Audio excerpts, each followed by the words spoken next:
نحمده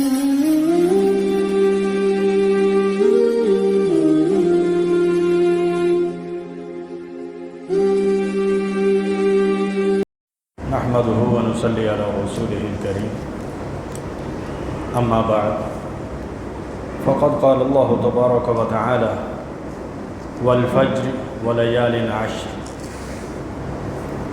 اللہ رب ذوالجلال والاکرام نے قسم اٹھائی ہے فجر کی اور 10 راتوں کی. یہ 10 راتیں حضرت عبداللہ ابن عباس رضی اللہ تعالی عنہ کہتے ہیں کہ ایام معلومات یہ ایام العشر ہے.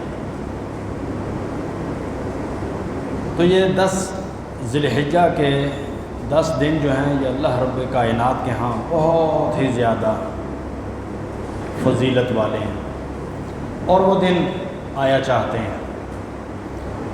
کوئی زیادہ دور وقت نہیں ہے. آج ابھی 26ویں ذی القعدہ ہو گئی اور ممکن ہے یہ 29 کا ہی چاند ہو. تو 4 دن یہ ہیں. تو 4 دن کے بعد ذی الحجہ کا چاند انشاءاللہ طلوع ہو جائے گا. حضرت جابر بن عبداللہ رضی اللہ تعالیٰ عنہ کہتے ہیں کہ افضل ایام الدنیا ایام العشر.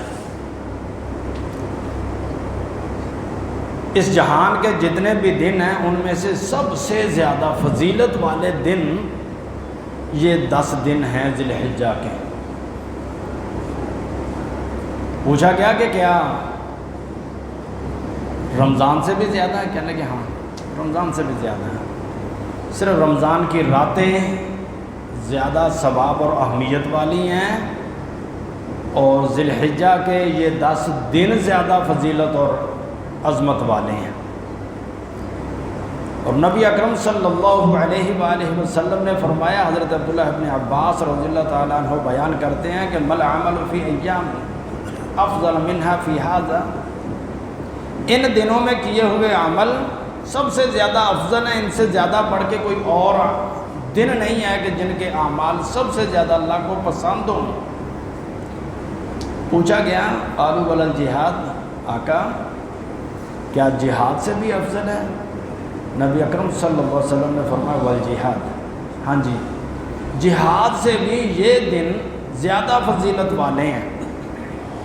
الا رجل خرج یخاطر بنفسہ, ہاں وہ شخص جس نے اپنی جان کو خطرے میں ڈال دیا اور اپنے مال کو بھی جہاد میں لے گیا. فلم یرجع بشیء, کوئی چیز واپس نہیں آئی, نہ جسم واپس آیا نہ مال واپس آیا, شہید ہو گیا. وہ اس سے بڑھ کر زیادہ فضیلت والا ہو سکتا ہے, وگرنہ ان دنوں میں ذکر اذکار کرنے والا, اللہ کی عبادت کرنے والا, اللہ کے لیے وقف ہونے والا, وہ اس جہاد کرنے والے فوجی سے جو سرحد پہ کھڑا ہی اپنے ملک کی حفاظت کر رہا ہے, مسلمانوں کی حفاظت کر رہا ہے, اس سے بھی زیادہ یہ فضیلت والا ہے جو گھر میں مسجد میں بیٹھ کے اپنے کاروبار کے ساتھ اپنے کاروبار کرتے ہوئے اللہ کا ذکر کرتا ہے. ان 10 دنوں میں اس کو یہ بڑی فضیلت ملتی ہے.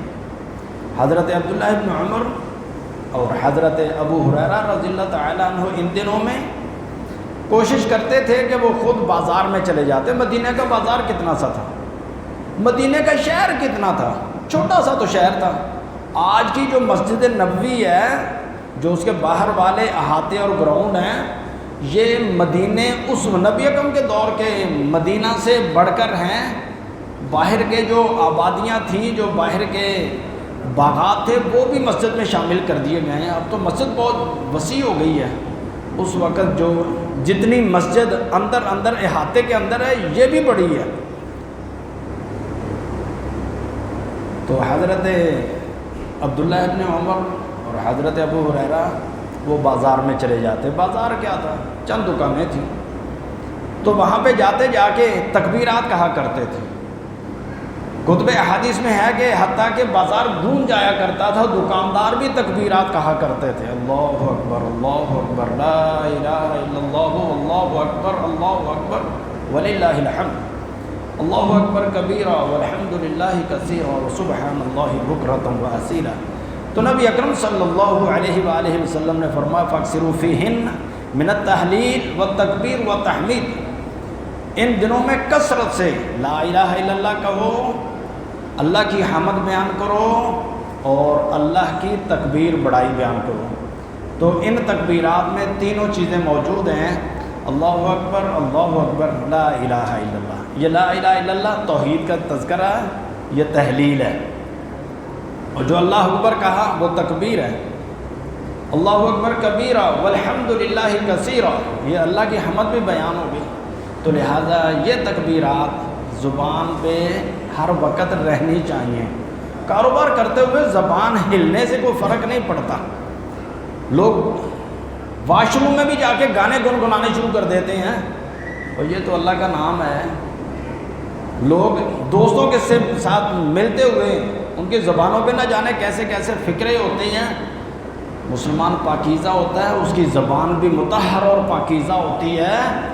وہ مسلمان اپنی زبان سے اللہ ہی کا ذکر کرتا ہے، کیونکہ یہ جان اس اللہ کے سپرد ہونے والی ہے اور اسی نے دی ہے، لہٰذا اس کا کثرت سے ذکر کیا جائے گا۔ اور ہاں، اس میں ایک اور کام کرنے والا ہے کہ اس میں اللہ کا خوف رکھتے ہوئے اپنی زندگی گزاری جائے گی کہ یہ بڑے عظمت والے دن ہیں، ان کا احترام کرنا ہے۔ گھر میں مہمان آ جائے اس کا احترام ہوتا ہے، انسان اپنے سے کسی بڑے کے پاس چلا جائے تو اس کا احترام ہوتا ہے، کسی آفیسر کے سامنے حاضر ہو جائے اس کا احترام ہوتا ہے۔ یہ اللہ اور اللہ کے رسول کہتے ہیں یہ دن بڑے احترام والے ہیں، بڑے محترم ہیں، بڑے بزرگی والے ہیں، تو ان دنوں کی قدر کرنا ضروری ہے۔ اور ان میں آخر میں 9 ذی الحجہ کا روزہ ہے، انشاءاللہ وہ اگلے بیان میں ہوگا۔ اور بڑی بات یہ ہے کہ اس میں قربانی کی جاتی ہے۔ نبی اکرم صلی اللہ علیہ وآلہ وسلم نے فرمایا کہ جس شخص کے پاس استطاعت ہے اور وہ قربانی نہیں کرتا، فلا یقرب مصلانا، وہ ہمارے عیدگاہ میں نہ آئے، اس کا ہمارے عیدگاہ سے تعلق نہیں ہے۔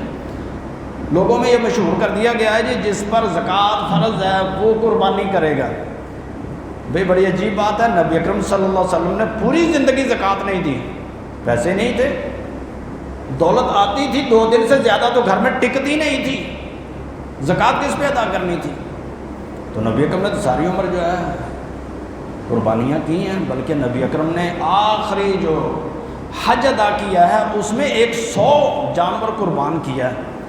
لہذا یہ کوئی شرط نہیں ہے۔ ہاں، ہم اپنے جس طرح گھر کے دیگر اخراجات پورے کرتے ہیں اس طرح یہ بھی اخراجات اگر استطاعت ہے، مفروق الحالی ہے تو اس پر نہیں۔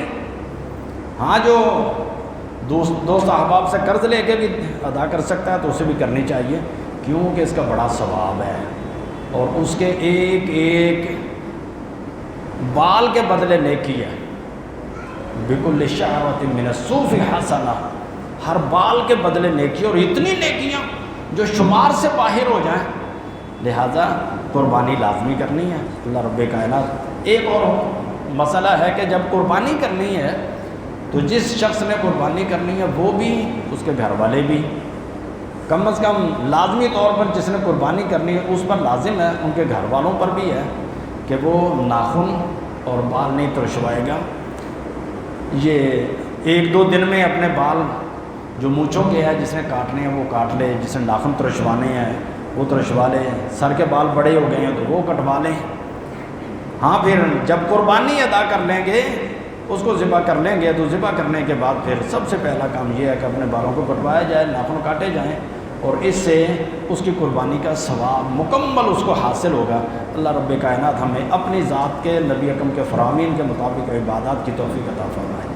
جی،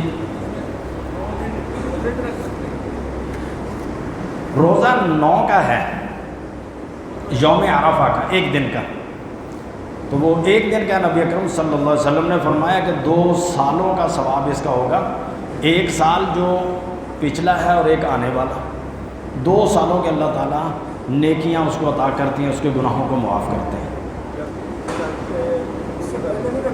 جی، یکم ذی الحج سے روزہ، اس کی کوئی صحیح روایت نہیں ہے، صحیح روایت کوئی نہیں ہے۔ ویسے کتب احادیث میں کچھ روایات موجود ہیں، بعض لوگ اس پر فتویٰ دیتے ہیں، لیکن میں نے جن اساتذہ سے بزرگوں سے پڑھا ہے ان کا فتویٰ نہیں ہے۔ وہ کہتے ہیں صحیح روایت جو ہے وہ 9 کی ہے، یوم عرفہ کی ہے، لہذا یوم عرفہ کا ثواب ہے۔ باقی اگر کوئی رکھنا چاہتا ہے، نبی اکرم صلی اللہ علیہ وسلم سوموار اور جمعرات کا روزہ رکھتے تھے، تو یہ قیمتی دن ہے، ان میں رکھنا چاہیے۔ اگر ویسے کوئی نفلی روزہ رکھنا چاہتا ہے اس ثواب کی غرض سے نہیں، ویسے نفلی رکھنا چاہتا تو رکھ لے، اس میں کوئی رکاوٹ نہیں ہے۔ عبادات میں اس طرح کی اگر اس کو لازمی نہ کیا جائے، چونکہ صحیح سند سے روایت نہیں ہے اس لیے فتویٰ نہیں ہے، اگر اپنے شوق سے رکھنا چاہتا ہے تو کوئی ممانعت نہیں رکھ سکتا ہے۔ نہ جی 10 کا عید ہے، اور عید کے دن نبی اکرم نے فرمایا صرف شیطان کا روزہ ہوتا ہے، مسلمان کا روزہ نہیں ہوتا۔ اگر 9 کا نہیں رکھا گیا تو انسان محروم ہے، وہ صرف ایک دن کا روزہ ہے۔ جزاک اللہ خیر۔ سبحان ربک رب العزت